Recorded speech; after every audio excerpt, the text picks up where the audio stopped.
Oggi un evento importante, si ricorda l'uccisione del magistrato Livatino, voi come NM darete la vostra solidarietà. Sì, come ogni anno, a mio avviso è un'occasione importante per ricordare il giudice Rosario Livatino, una parte importante della storia della Sicilia e di tutta l'Italia. Mi piace ricordare il profilo non solo professionale che tutti conosciamo, ma anche il profilo umano di questa persona veramente eccezionale, una persona che si è dedicata con grande impegno al lavoro quotidiano, e per questo ha pagato con la vita. La speranza, a mio avviso, è quella che in futuro diciamo, l'esempio del giudice Rosario Livatino possa essere la guida per i magistrati di oggi e di domani. Posso assicurare che, e questo mi fa piacere, che oggi come oggi presso i nostri uffici giudiziari ci sono tanti magistrati che si impegnano quotidianamente nel lavoro, escono tardi la sera, e quindi questo può essere l'auspicio per il futuro. Assessore, anche la Regione ricorda il giudice Rosario Livatino. Sì, sono qui a rappresentare il governo Schifani in questo momento di commemorazione. Per me è particolarmente emozionante perché io il giudice Livatino l'ho conosciuto quando ero al liceo. Io ho frequentato il suo stesso liceo classico qua a Canicattì, e lui è venuto per farci una lezione sulla legalità, organizzato allora dalla professoressa Abate, e dopo pochi mesi abbiamo visto la sua crudele uccisione, per cui per noi ragazzini di quella generazione capire cosa fosse la mafia è stato semplice, perché lo abbiamo immediatamente avvicinato, quel gesto, quella violenza, quell'assassinio di un uomo per bene, che era venuto a parlare degli studenti con l'umiltà di chi non aveva la presunzione di insegnare, ma la presunzione di farci comprendere quello che era il fenomeno mafioso che lui stava combattendo.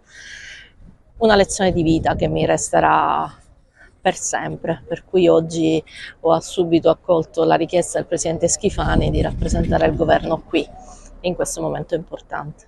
Dottore Melato, anche lei qui oggi per ricordare il triste evento di Livatino?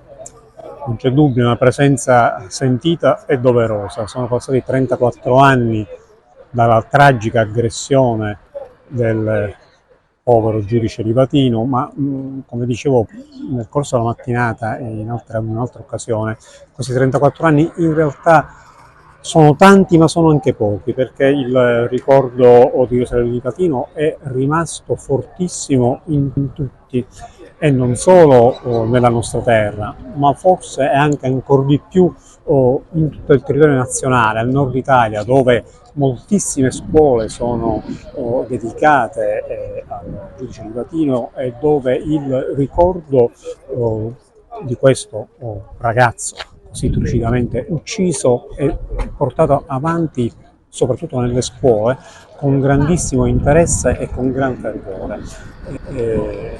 Quindi dicevo, la presenza è doverosa ed è piacevole, ovviamente in un momento di dolore, ma è piacevole constatare per l'appunto il ricordo sempre forte che in tutti noi alberga. Sindaco, il comune di Agrigento da lei rappresentato è qui per ricordare i 34 anni dall'uccisione di Livatino. Sì, anche Agrigento è presente. Sono passati 34 anni dalla barbara uccisione del giudice Livatino. È luogo comune dire che il tempo cancella, il tempo fa dimenticare. Eppure oggi noi siamo qua.